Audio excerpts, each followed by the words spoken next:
Dalam taksi itu, 5 menit memutuskan hidup saya.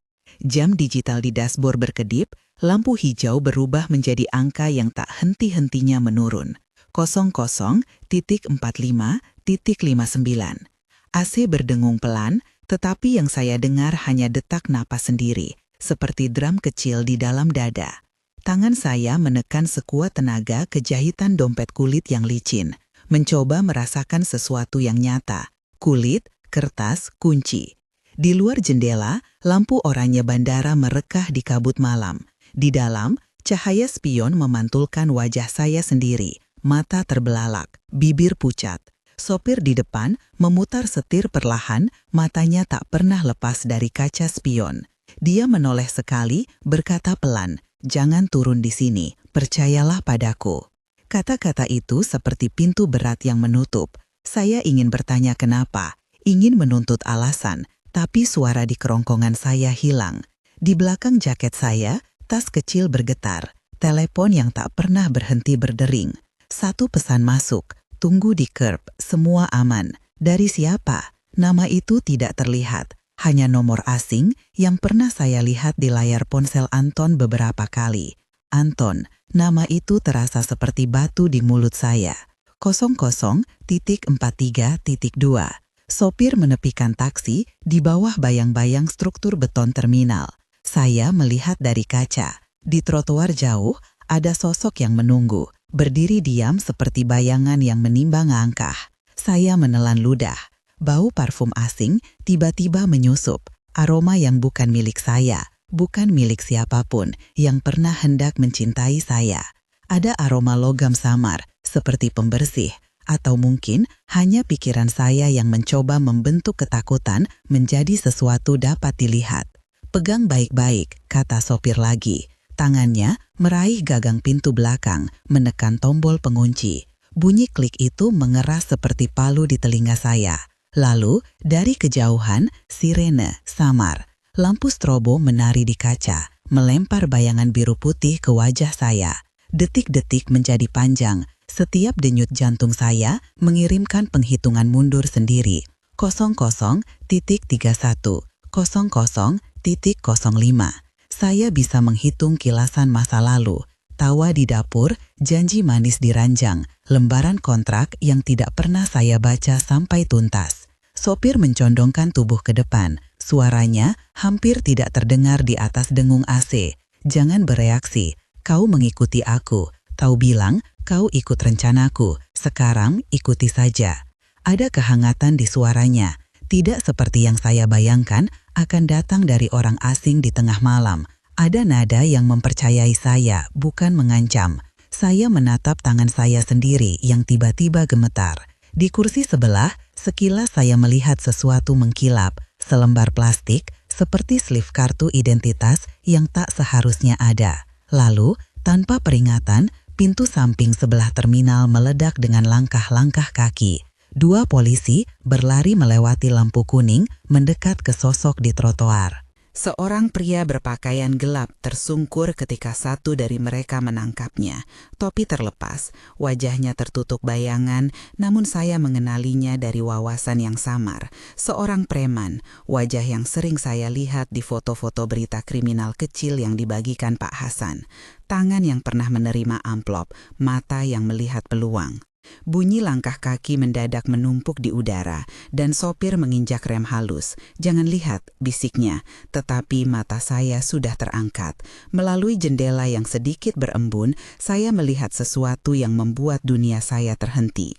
Di balkon lantai 2, dekat pintu masuk penumpang, 2 orang berdiri berbisik, Anton dan seorang wanita yang bukan saya. Mereka tertawa pelan, seperti bisik yang pecah di antara helaan napas saya. Kantung kecil di pundak wanita itu tampak dikenakan dengan santai. Anton menoleh, tangannya menyentuh lengan wanita itu dengan cara yang dulu hanya ia sentuh pada saya saat merapikan rambut saya. Mereka berpelukan singkat, lalu saling memberikan sebuah amplop, sebuah isyarat yang tampak biasa bagi orang lain, tapi untuk saya itu adalah rencana yang sudah diberi label.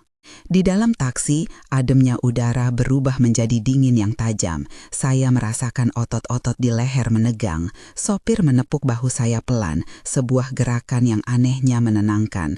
"Tenang," katanya lagi. "Mereka tidak tahu kau ada di sini." Matanya tidak pernah berpaling dari kaca spion. "Kau dengar? Tetap diam." Saya pun tetap diam, tetapi seisi tubuh saya berkata lain. Ada sesuatu yang menempel di dasar tas saya, sudut bahan yang menonjol saat saya menyentuhnya. Saya meraihnya perlahan, jari-jari saya menemukan selembar kertas yang enggan terlipat. Kertas itu menempel di dalam dompet kecil saya. Ketika saya mengeluarkannya, kertas itu adalah sesuatu yang harusnya tidak ada di hidupku. Boarding pass sekali jalan dengan namaku sebagai penumpang, tujuan yang tidak pernah kubahas, dan di bawahnya sebuah cetakan kecil, polis asuransi, nama penerima dicetak rapi, Anton Raharjo. Dunia di sekitar saya berputar, seolah ada seutas benang yang ditarik dan semua hal yang saya anggap aman merenggang. Boarding pass itu, tiket sekali jalan, bukan hanya tanda bahwa Anton merencanakan pelarian, tetapi juga bukti bahwa sesuatu tentang asuransi itu bukan kebetulan. Polis itu, tanpa tanda tangan penuh, namun dengan keterangan yang cukup, menunjuk pada motif, keuntungan finansial di balik sebuah kematian. Saya menatap angka-angka kecil pada atol polis. Mereka tampak seperti luka kecil yang menunggu untuk disobek. Sopir menoleh, lihat ke wajah saya, sekarang benar-benar menatap. "Kau menemukan itu?" tanyanya. Bukan karena dia tidak tahu, melainkan karena ia sudah menunggu reaksi itu. Saya mengangguk, sukar. Suara saya pertama kali kembali sebagai bisikan.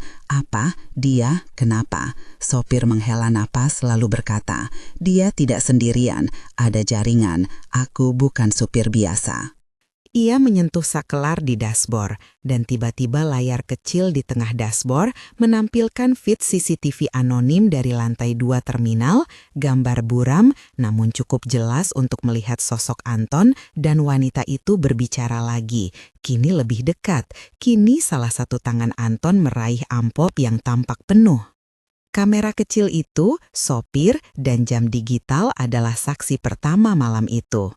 Detik mendekati 0. Saya merasa seluruh ruang waktu menyempit menjadi sebuah skylight kecil yang menyorot satu adegan, satu pengkhianatan, satu bukti, dan satu pilihan yang harus saya buat. Melapor dan menyerahkan semua ke polisi sekarang, atau menunggu, mengumpulkan lebih banyak bukti, dan menjatuhkan mereka dengan cara yang tidak hanya menghukum, tapi juga memperlihatkan seluruh wajah pencurinya kepada publik. Pilihan kedua terasa seperti mengambil napas dalam-dalam sebelum menyelam. Lalu, ketika jam hampir 0, sopir menutup layar, menekan rem tangan, membuka pintu. "Sekarang," katanya, "keluar perlahan." Saya menuruni tangga taksi seperti boneka yang ditarik tali. Di luar, udara malam menampar keras ke wajah saya. Di kejauhan, polisi membawa pria hitam yang sempat berdiri di trotoar. Ponsel saya bergetar dengan panggilan masuk yang tidak saya jawaban. Nomor rumah, panggilan yang mungkin dari kantor, atau mungkin dari Anton. Saya tidak tahu apa yang lebih berbahaya, panggilan itu atau kenyataan yang baru saja saya pegang dalam genggaman, selembar kertas pengubah hidup.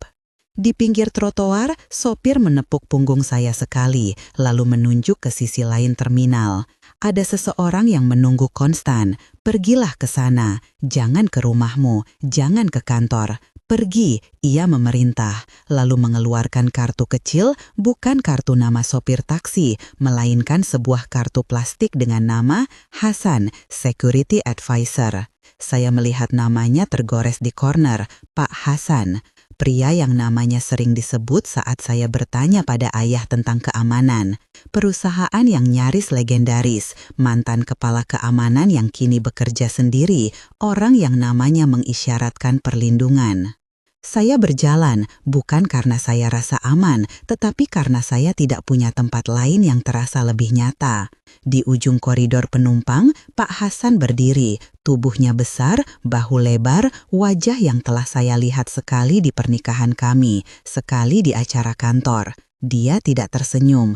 Ia memegang 2 cangkir kopi panas dan selembar kertas, yang ketika saya dekati ternyata adalah salinan jari polis yang sama. Hanya saja di situ tertera catatan-catatan kecil dalam tinta merah, tanggal yang tidak sinkron, nomor polis yang dimanipulasi, nama penerima yang telah diganti.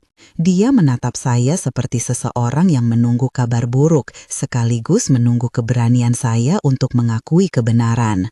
"Kau baik-baik saja?" tanyanya.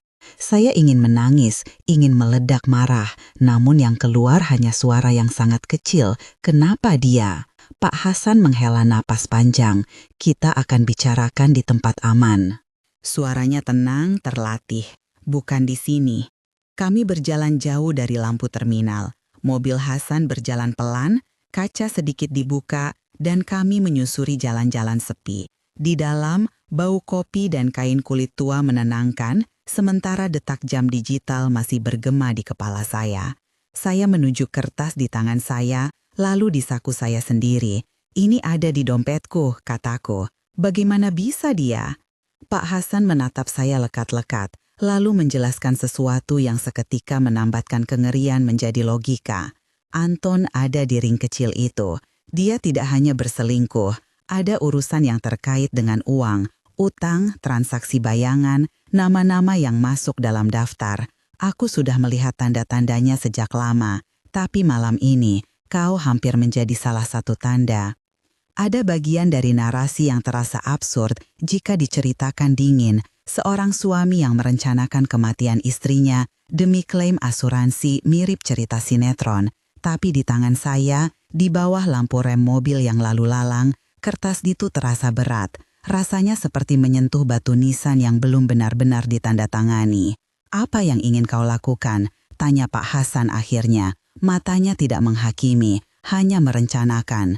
"Kita bisa lapor sekarang, polisi akan menyidik. Tapi kau tahu bagaimana ini, tanpa bukti lebih dari sekadar tiket dan polis yang belum lengkap, kasus bisa berputar, bukti bisa hilang, saksi bisa berubah pikiran. Aku punya akses, bukan ke hal-hal ilegal, tapi ke jaringan yang bisa merekam, mengamankan bukti, membuat semuanya tetap utuh.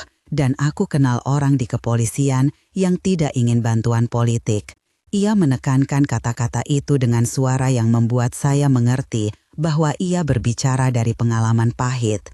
Saya menatap keluar jendela, lampu kota menggulung seperti cat minyak. Ada 2 pilihan lagi yang menunggu, seperti 2 pintu di lorong rumah sakit, menyerahkan semuanya pada sistem dan berharap keadilan berjalan, atau mengambil langkah lebih panjang, menyusun bukti yang tak terbantahkan, memaksa pengkhianatan itu terlihat sebagaimana adanya. Pilihan kedua terasa kotor, namun lebih memuaskan. Saya tahu siapa saya sekarang, bukan lagi istri yang menunggu pulang suami, tetapi seseorang yang tahu peraturan main itu tidak adil. "Apa yang kau sarankan?" tanyaku secara sengaja datar. Pak Hasan menyodorkan secari kertas kecil, nomor telepon, sebuah nama pengacara yang dapat dipercaya, nama bank tempat akun bisa ditandai, kontak di sebuah stasiun media yang mungkin mau menerima cerita jika bukti cukup kredibel. Ia menaruh peta kecil di meja mobil, sebuah gudang di pinggir kota yang menurut catatan sering jadi tempat transaksi gelap. "Kita mulai dari sini," katanya. "Kita kumpulkan bukti, kita lindungi aset, lalu kita jebak mereka." Ia menatap saya penuh arti. "Kau tidak akan sendirian." Rencana itu terdengar seperti skenario dalam film. Satu wanita terluka yang menjadi aktor utama memimpin perampokan balik terhadap suaminya sendiri. Tetapi ketika saya menutup mata, ingatan akan 5 menit di taksi itu memberi saya alasan untuk tidak mundur. 5 menit itu bukan hanya rentang waktu, itu pengukir yang menandai kapan hidup saya berubah. Di dalamnya ada pilihan, dan saya memilih untuk tidak lagi menjadi korban.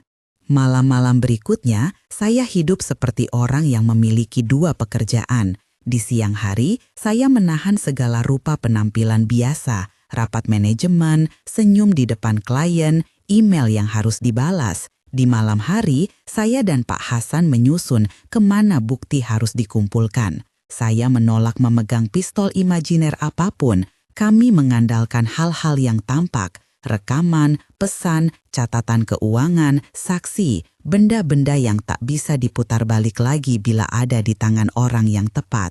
Kami menandai akun, menyalakan telepon yang dicurigai, menunggu pesan yang bisa dikaitkan. Saya belajar membaca pesan-pesan pendek seperti mempelajari tanda-tanda di tubuh, sebuah emoji yang dipilih, waktu pengiriman, atau kata sederhana seperti siap bisa berarti rencana. Tetapi kami berhati-hati, tak satu pun dari percakapan itu layak disebut instruksi kriminal. Kami mengumpulkan jejak. Di suatu pagi, ketika embun masih menempel di kaca jendela kantor lama saya menemukan lebih banyak teka-teki. Di meja makan di rumah kami, sebuah rumah yang kini terasa seperti museum masa lalu, ada selembar kwitansi yang salah letak.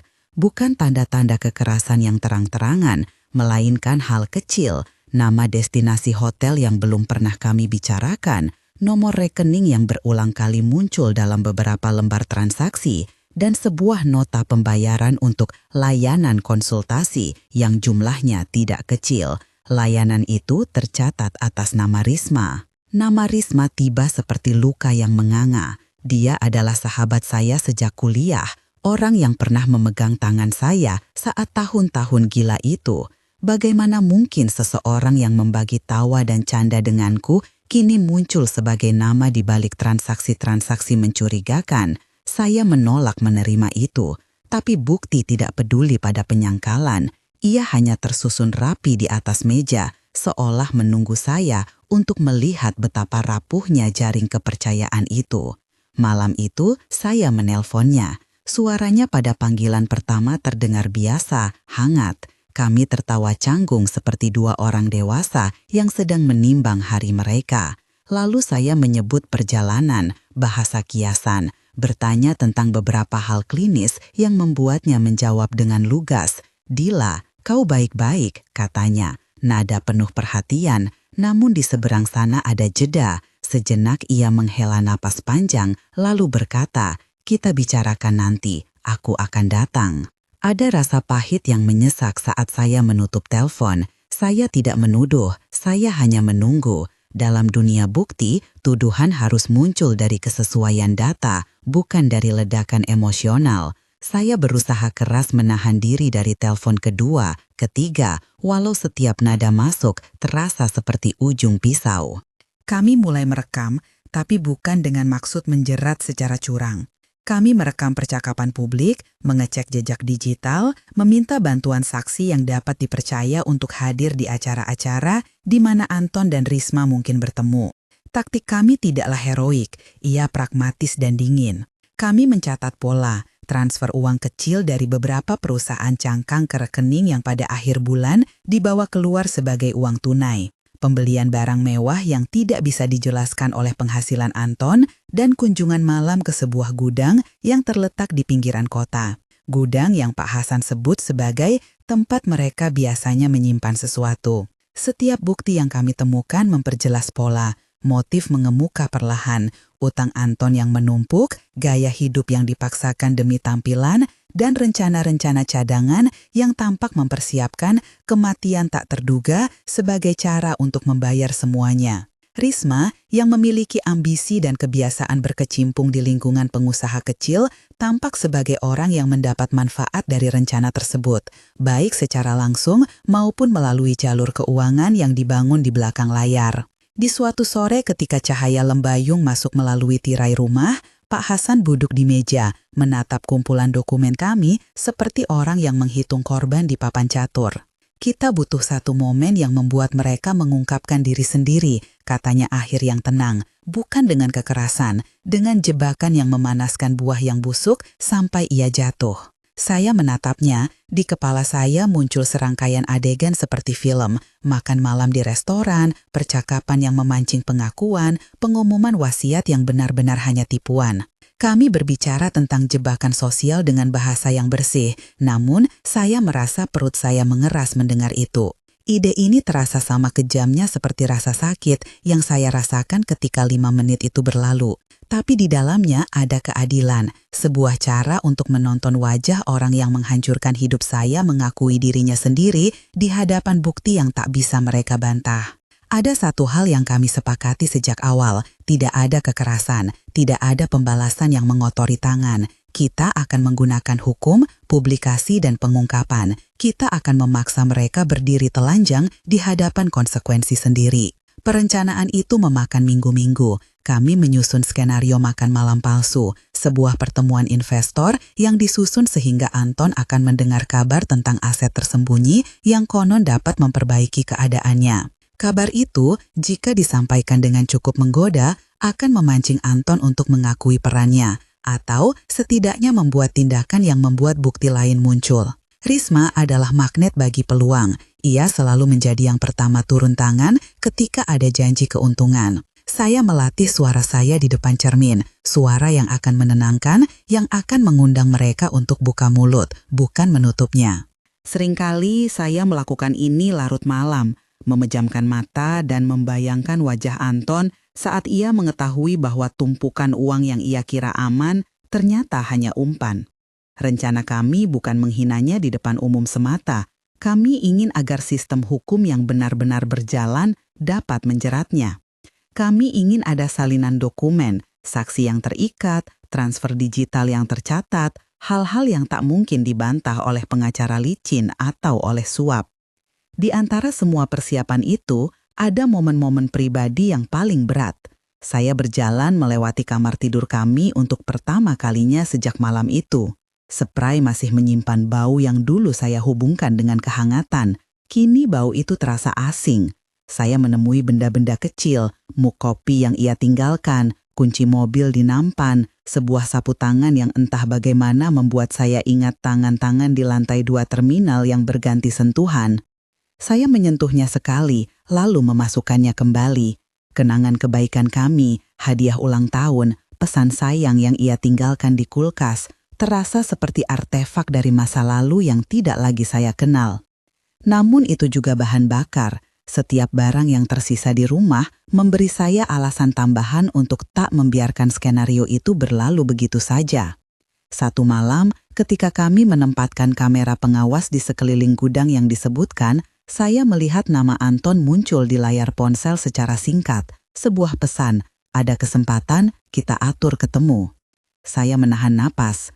Itu kerjaan kecil, sebuah potongan bukti lagi, tapi potongan-potongan itu mulai menyatu. Dalam dunia kami, bukti bukanlah kilatan drama, ia adalah sandi-sandi kecil yang ditumpuk sampai keseluruhan tampak. Dia datang ke makan malam itu tanpa tahu bahwa ia sedang diundang ke panggung yang kami susun. Sebelum duduk, ia sempat menatap saya, mata yang dulu penuh kasih kini mengandung campuran keheranan dan sedikit curiga. Ia tersenyum, saya membalas dengan senyum yang sudah saya latih, hangat namun kosong. Di sudut ruangan, seorang pegawai restoran sesekali menoleh, dan aku tahu ada kamera yang mengintai. Tidak ada sentuhan kekerasan, hanya sebuah pertemuan biasa yang disusun agar sedikit demi sedikit menyusun potret pengkhianatan. Ketika saya menyajikan topik aset bernilai kepada mereka, sesuatu yang hanya kami rancang untuk memancing, Anton mendengus pelan namun matanya berbinar. Suasana makan malam berubah sementara menjadi arena negosiasi kecil. Risma menggerakkan tangan, menunjukkan spreadsheet yang tampak meyakinkan di layar tablet yang disiapkan salah satu dari tim kami. Anton mulai berbicara cepat, menawarkan angka-angka, nama-nama yang sedikit saja, seperti kuku yang digosokkan pada papan tulis. Saya duduk diam, minum anggur saya pelan, mengamati setiap gerak bibirnya. Ada momen ketika ia menyinggung solusi permanen dengan nada bercanda yang membuat perut saya berujung nyeri.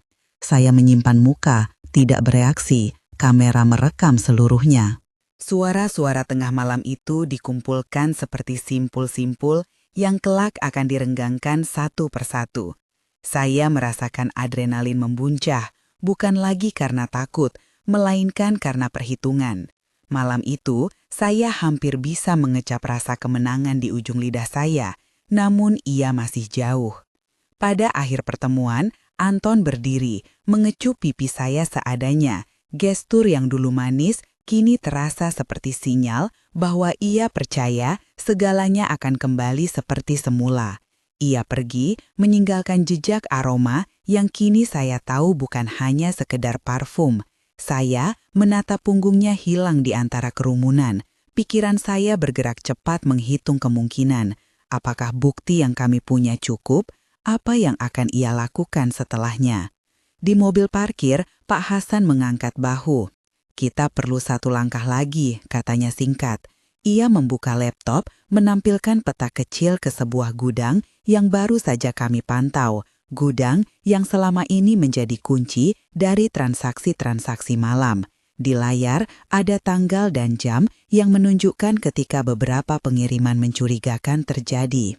Mereka akan pergi ke sana akhir pekan ini.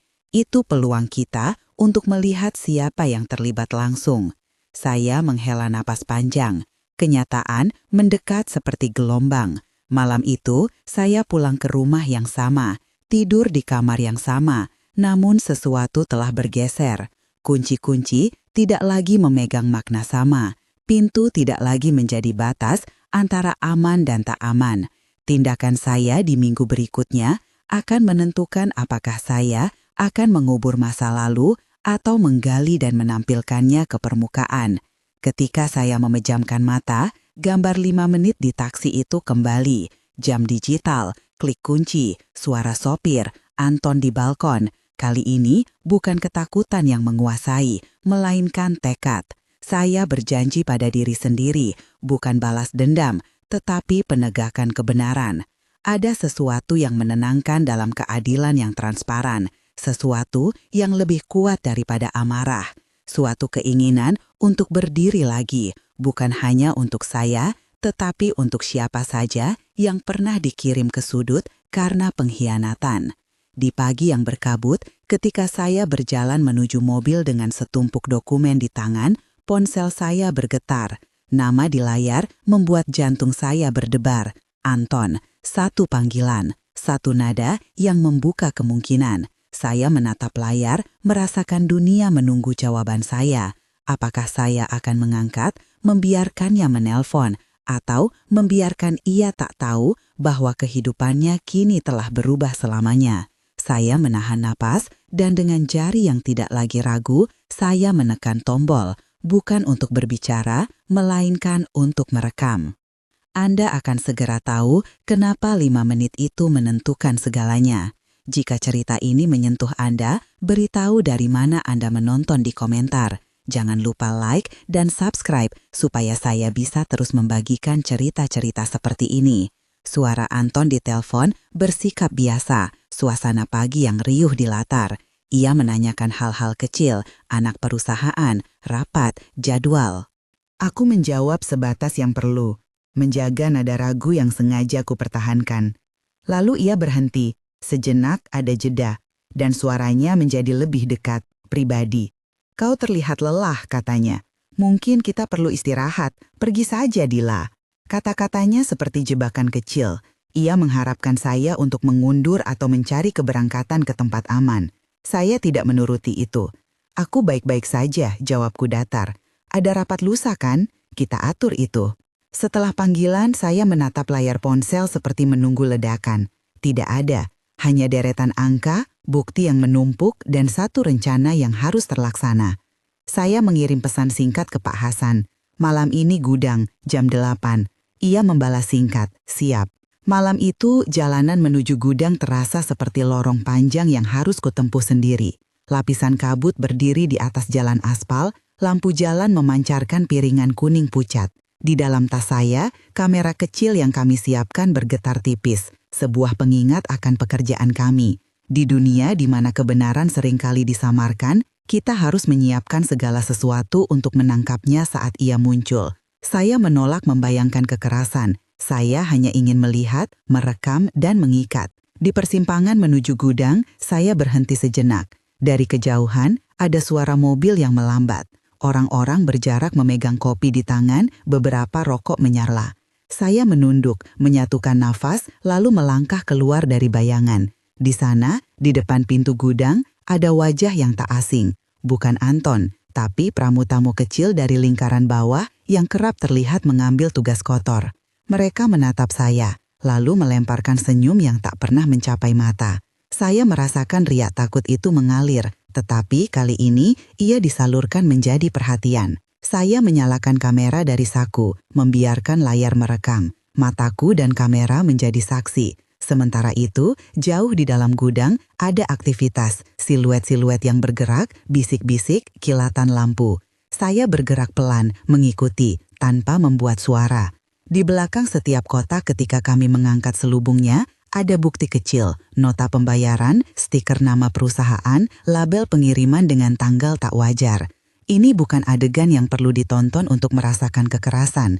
Ini adegan yang membuktikan bagaimana rencana dirakit, lembar demi lembar, transaksi demi transaksi, hingga menjadi sesuatu yang bisa memicu kematian. Di saat itulah sebuah suara memecah ketegangan. "Dila!" Bisikan itu membuat darah saya berhenti. Aku menoleh. Seorang pria berjalan mendekat, bukan dari rombongan mereka, melainkan seseorang yang tampaknya menunggu sesuatu. Ia memegang amplop kecil di tangannya. Ada sesuatu tentang cara ia menatapku, cara ia memegang amplop itu yang membalikan semua yang telah kami susun. Amplop itu tak hanya amplop, di dalamnya mungkin ada jejak akhir dari skema mereka. Aku menelan, merasakan mulut yang kering. Malam itu harus menjadi bukti, bukan perang. Kami tidak datang untuk menghentikan dengan kekerasan. Kami datang untuk menunjukkan, membuka segala yang tertutup. Pria itu sedikit ragu, lalu mengangguk seolah memberi izin padaku untuk melihat. Aku mengangkat tangan, meraih amplop itu, merasakan teksturnya seperti kertas murah yang sering dipakai untuk dokumen rahasia. Amplop itu terbuka perlahan di bawah cahaya yang remang. Di dalamnya, tidak ada yang mengerikan yang memerlukan pembalasan langsung. Hanya tumpukan kertas kecil, daftar nama, nomor rekening, sebuah catatan singkat, pembayaran selesai, perlu verifikasi will nanti. Di pojok kertas ada inisial, A.R. Anton Raharjo. Saya merasakan sesuatu meletup di dalam dada saya. Satu fragmen lagi jatuh pada tempatnya. Pengkhianatan tidak lagi berupa kecurigaan. Kini ia berupa nama yang dapat dibuktikan. Saat itu, suara langkah dan bisik-bisik yang sebelumnya samar mendadak menjadi lebih riuh. Lampu di gudang dinyalakan penuh dan bayangan yang sebelumnya bergerak seperti siluet kini tampak jelas. Beberapa pria, sebuah van kecil, satu orang yang menyipitkan mata ketika ia melihatku. Momen itu penuh dengan kepanikan yang potensial. Mereka mungkin melarikan diri atau mereka mungkin mengusirku. Tapi aku tidak mundur. Aku sejak awal memilih jalan ini. Kamera merekam semua. Di layar, wajah-wajah mereka terlihat kaget saat amplop itu terbuka. Satu orang mencoba mengambil kembali amplop, namun tangan saya bergerak cepat, menutupinya seolah tahu bahwa jika amplop itu hilang, semua kerja kami bisa runtuh. Mereka berhenti, menimbang pilihan mereka. Saya tahu sejumlah dari mereka bekerja atas perintah orang yang lebih tinggi, tetapi malam itu, posisi kami memberi mereka sedikit keuntungan moral, bukti di tangan saya. Suara sirene yang jauh tiba-tiba terdengar, mungkin respon yang kami harus jadi respons yang kami harapkan. Lampu gudang berkedip. Di luar, sirene semakin dekat. Bukan sekedar suara latar, melainkan tanda bahwa rencana kami dan rencana mereka kini bersilangan. Saya menahan napas, menggenggam amplop itu seperti batu yang menahan gelombang. Kamera di tangan saya merekam semuanya. Ekspresi kaget, tangan yang berusaha meraih, bisik-bisik yang berubah menjadi perintah. Lalu, pintu belakang gudang terbuka dan beberapa sosok mengenakan rompi hitam masuk bergantian. Polisi tidak diragukan lagi. Suasana berubah seketika, dari desis menjadi perintah tegas, dari kebingungan menjadi langkah terstruktur. Dalam hitungan detik, beberapa pria mencoba kabur lewat pintu samping, yang lain membeku, menunggu. Lampu sorot menyorot rak-rak kayu, bayangan jatuh tajam. Seorang polisi memerintahkan mereka menghentikan gerak, suaranya bergema. Saya merasakan kelapak tangan saya dingin dan berkeringat sekaligus. Satu persatu mereka ditangkap. Saya melihat wajah-wajah yang selama ini hanya tampak samar di foto-foto. Kurir, pengantar, 1-2 orang yang saya curigai sebagai kaki tangan transaksi. Mereka diborgol, diatur baris, diinterogasi ringan di lokasi. Tidak ada adegan heroik, Hanya pekerjaan prosedural yang membuat semuanya terasa benar. Catatan identitas diperiksa, barang bukti diinventarisasi, foto diambil. Saya mendengar salah satu petugas berkata lewat radio, nada yang tenang.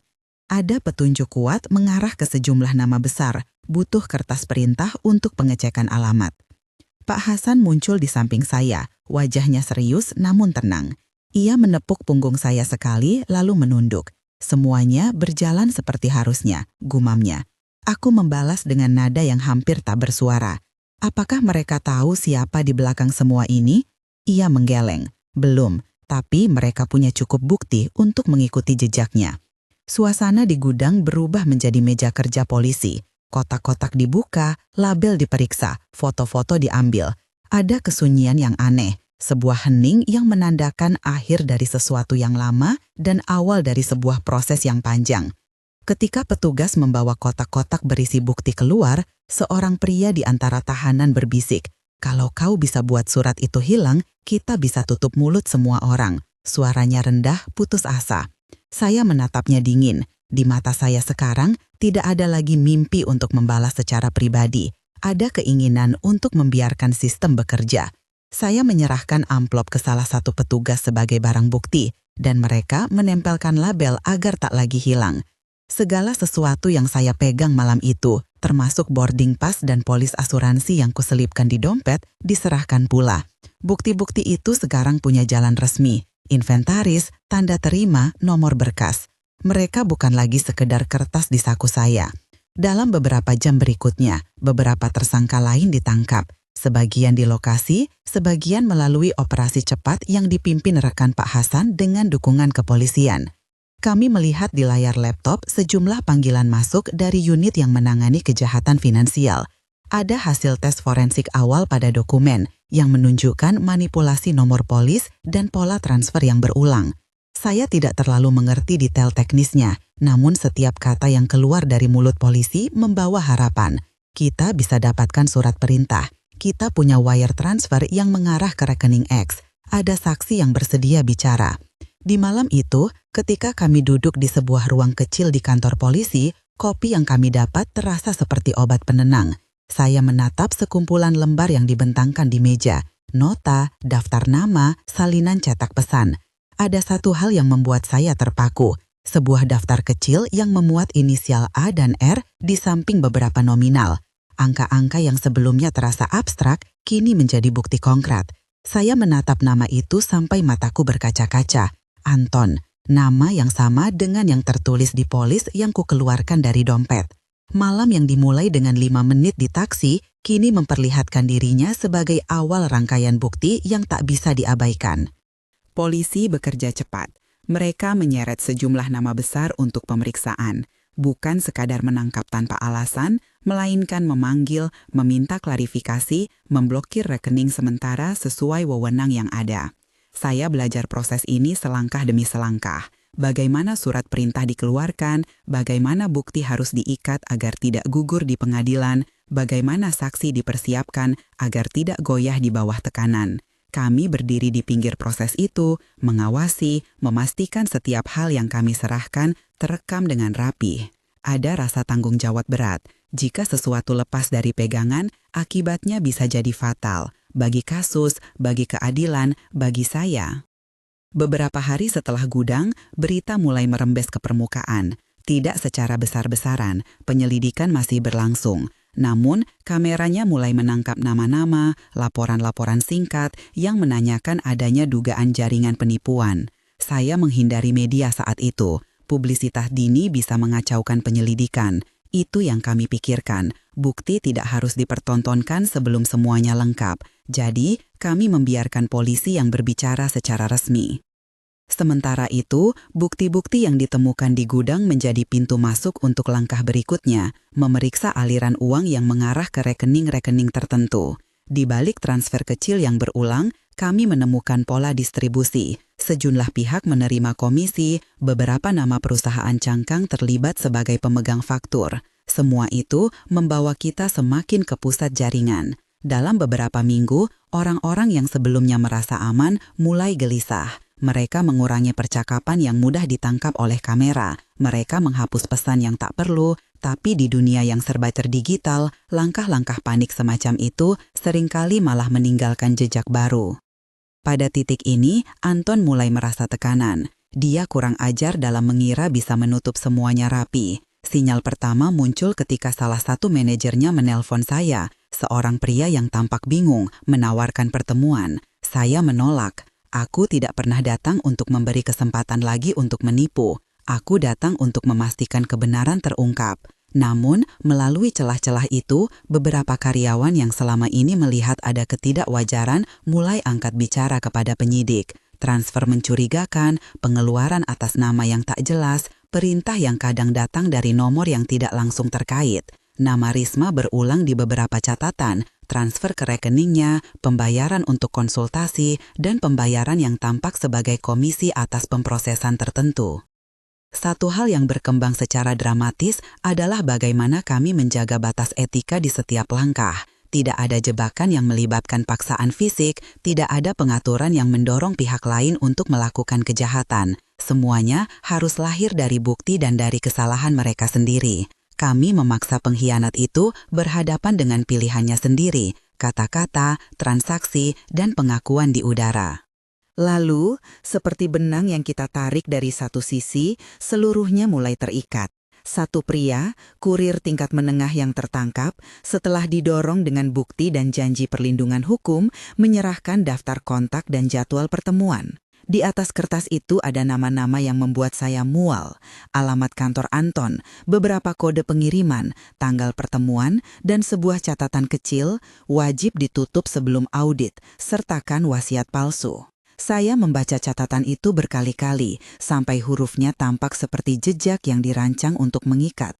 Polisi menggunakannya sebagai dasar untuk mengajukan surat perintah selanjutnya. Saya menyaksikan prosesnya, tidak ikut mengarahkan, tapi menyediakan apa yang mereka butuhkan, salinan dokumen, rekaman, saksi yang bersedia hadir. Pagi hari saat mereka menabrak pintu apartemen Anton, saya tidak ikut dalam razia itu. Saya berada di rumah aman, menunggu kabar. Televisi menayangkan cuplikan detik-detik itu, mobil polisi di jalan, petugas turun, pintu dibuka, seorang pria diborgol. Wajah itu terlihat jelas, Anton, terkejut dan marah, dibawa pergi oleh petugas. Ada rekaman lain yang memperlihatkan Risma di luar sebuah kafe. Ketika petugas datang memanggilnya, ia tampak pusat, mencoba menghubungi ponsel. Keduanya akhirnya ditahan pada hari yang hampir sama. Penangkapan bukan hanya soal momen dramatis, tapi hasil kerja berbagai pihak yang tak terlihat, penyidik forensik, analis keuangan, petugas kepolisian yang menggulir berkas, dan kami yang mengumpulkan potongan-potongan kecil. Saat mereka ditahan, ada satu perasaan aneh yang menyelimutiku. Bukan kemenangan yang riuh, bukan kebencian membara, melainkan semacam kelegaan. Kelegaan bahwa saya tidak sendirian lagi menanggung rasa takut. Selama berbulan-bulan, saya hidup seakan menunggu pintu terbuka, dan tragedi akan menimpa saya kapan saja. Kini pintu itu ditutup secara hukum.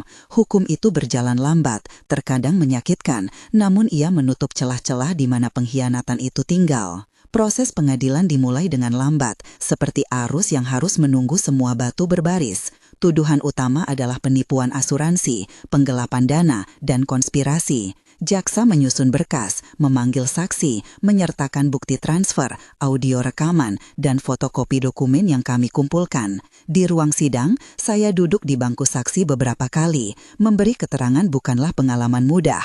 Menjelaskan kekerasan emosional yang kerap bukan realitas yang mau dipegang bukti formal. Namun, bukti finansial yang kami peroleh berbicara dalam bahasa yang tak mudah dipelintir, rangkaian transfer, nomor polis yang dimanipulasi, tanda terima pengiriman barang, dan bukti bahwa seseorang telah memesan boarding pass sekali jalan untuk korban. Semua membentuk pola. Salah satu hari sidang yang paling berat adalah ketika jaksa memutar ulang bagian-bagian rekaman makan malam, potongan percakapan yang memperlihatkan Anton menyebut solusi permanen dengan nada bercanda.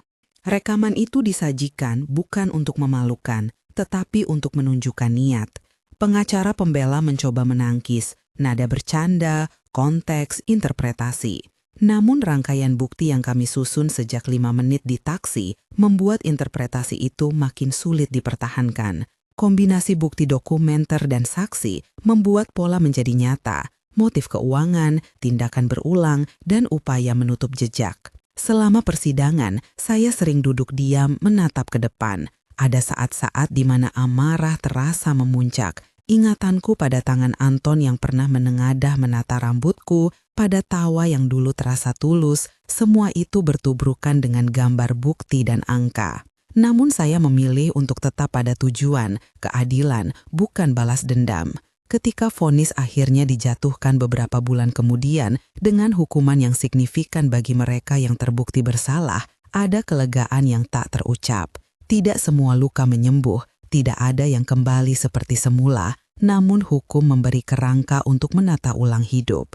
Pasca peradilan, hidup saya berubah dalam bentuk-bentuk kecil yang tajam. Dibebaskan dari rasa takut, saya mengambil langkah-langkah praktis, mengamankan dokumen pribadi, mengganti akses akun, mengganti keycard, dan membentuk komite internal di perusahaan untuk mereview prosedur. Saya memutuskan bahwa tidak cukup hanya menghukum pelaku, sistem yang memberi ruang bagi penggelapan juga harus dikenai. Saya mengundang auditor independen, memimpin rapat yang dulu saya hindari, dan perlahan membangun kembali struktur yang rapuh.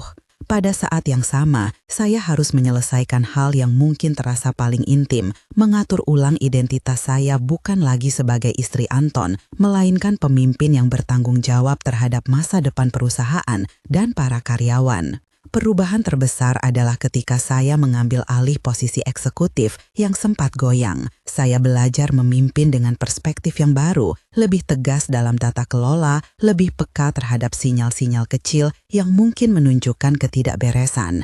Tidak semua orang yang bekerja bersama saya saat dulu tetap tinggal. Beberapa meninggalkan perusahaan karena malu, beberapa pergi atas dasar keamanan. Tetapi tim baru yang kita bentuk berangkat dari komitmen untuk memastikan transparansi. Saya tidak ingin nama perusahaan menjadi sekedar aset yang bisa dieksploitasi. Saya ingin tempat itu menjadi entitas yang bisa dipercaya.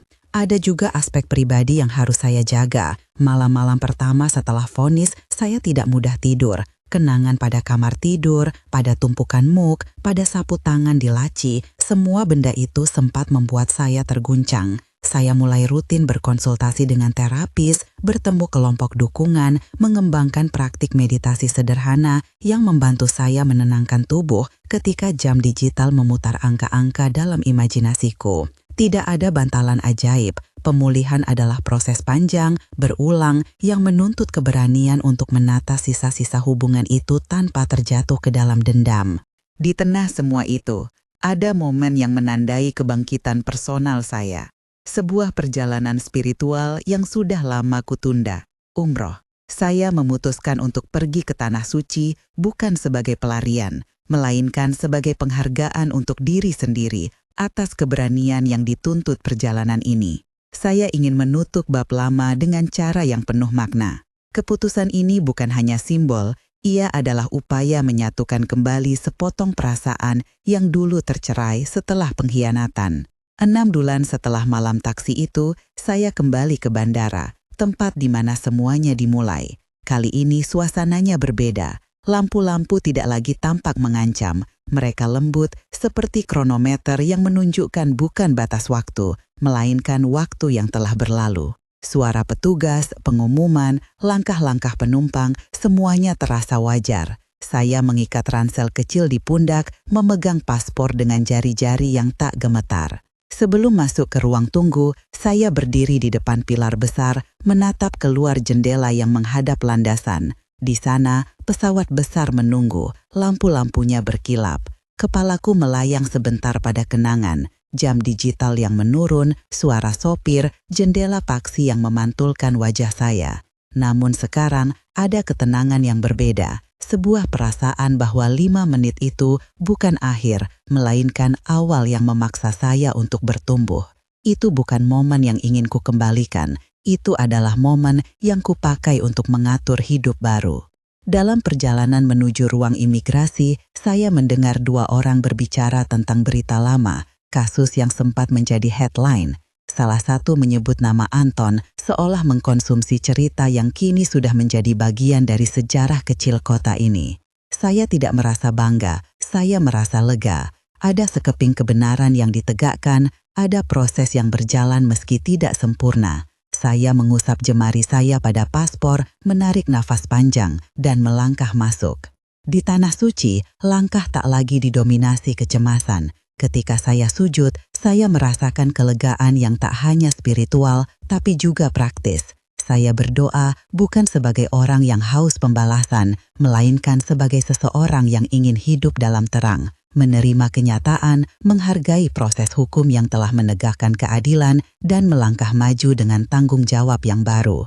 Saya menangis beberapa kali dalam doa-doa itu, bukan karena kecerobohan yang lalu, tetapi karena lega yang datang setelah bertahun-tahun menahan nafas. Kembali ke tanah air, hidup saya tersusun ulang. Saya memimpin rapat perusahaan dengan ketegasan baru. Saya mengalokasikan dana untuk program kesejahteraan karyawan. Saya membentuk unit deteksi anomali keuangan. Saya berteman lagi dengan beberapa orang lama yang menunjukkan loyalitas tulus. Saya tetap berhati-hati tentu saja. Trauma tidak hilang begitu saja. Namun ada juga momen lucu. Kebebasan sederhana seperti menutup pintu rumah tanpa menengok keluar dulu atau tidur tanpa membayangkan label polis di laci menjadi kemenangan kecil yang saya rayakan dalam diam. Kilas balik sering muncul, tidak sebagai penghalang, melainkan sebagai pengingat. Saya menulis catatan kecil di jurnal.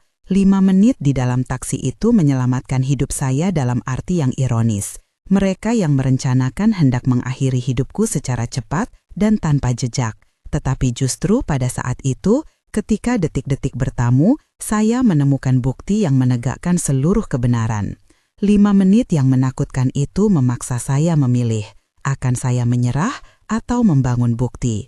Saya memilih yang kedua. Pilihan itu membawa saya ke jalur panjang yang berakhir pada hukuman yang adil, perubahan perusahaan yang lebih berintegritas, dan refleksi pribadi yang dalam.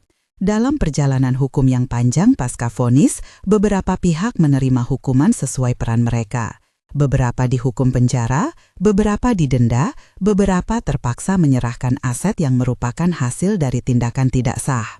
Namun tidak semua luka bisa diukur dalam angka. Ada beberapa orang, teman lama, kolega yang tidak kembali.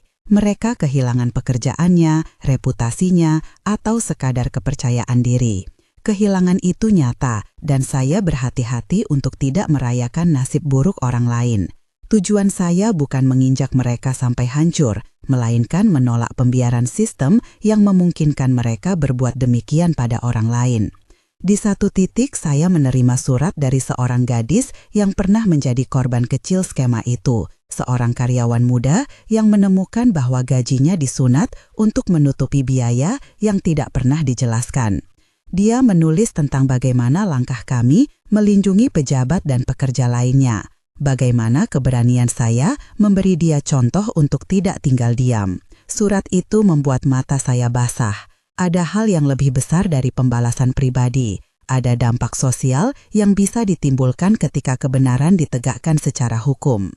Tahun bergulir. Saya menghadiri beberapa seminar tentang tata kelola perusahaan, berbicara tentang pentingnya transparansi, dan kadang kerap tampil dalam beberapa diskusi publik tentang kejahatan finansial. Saya menjadi sosok yang tidak sengaja berada di persimpangan antara korban dan pembuat kebijakan, bukan karena ambisi, tetapi karena kesempatan untuk mencegah orang lain mengalami apa yang saya alami. Keberadaan saya terasa seperti penutup luka kecil yang kian menstimulasi perubahan. Ada satu adegan penutup yang sering saya ulang dalam kepala. Hari ketika saya kembali ke tempat parkir terminal 6 bulan setelah semuanya. Saya berdiri di sisi yang sama di mana taksi itu berhenti.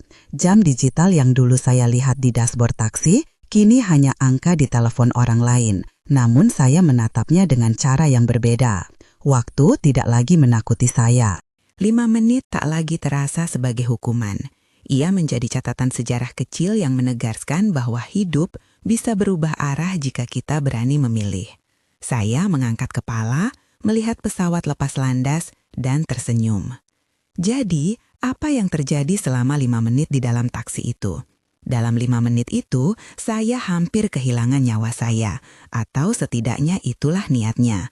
Namun pada saat yang sama, saya menemukan bukti kecil, boarding pass kali jalan, polis asuransi yang menunjuk pada motif, dan jejak yang menghubungkan suami saya ke jaringan yang lebih besar. 5 menit itu menjadi pemicu, dari ketakutan menjadi tindakan, pengumpulan bukti, kerjasama dengan Pak Hasan, operasi penyelidikan, penangkapan, proses hukum, dan akhirnya penegakan keadilan. 5 menit itu memaksa perubahan, bukan karena ada keajaiban instan, tetapi karena itu membuka peluang untuk kebenaran yang selama ini tersembunyi. Itulah intinya, ia bukan sekadar perjalanan, ia adalah titik balik hidup. Saya tidak mengatakan semua berakhir mulus. Ada komplikasi, rasa kehilangan, dan konsekuensi yang tidak mudah ditanggung. Tetapi cerita ini bukan tentang pembalasan berdarah atau kekerasan romantis. Ini tentang kecerdikan, menggunakan hukum, bukti, dan kesabaran untuk menegakkan hak. Ini tentang membangun kembali diri setelah dikhianati oleh orang yang paling dipercaya. Dan di atas semua itu, ini tentang bagaimana 5 menit yang paling mengerikan sekalipun bisa menjadi dasar untuk kebangkitan. Jika kisah ini menyentuh Anda, ceritakan dari mana Anda menonton di komentar. Dan jika Anda ingin mendengar cerita lain seperti ini, kisah ketegangan, pengkhianatan, dan pemulihan, subscribe dan bagikan video ini kepada seseorang yang perlu mendengarnya. Terima kasih telah menonton dan tetap jaga diri.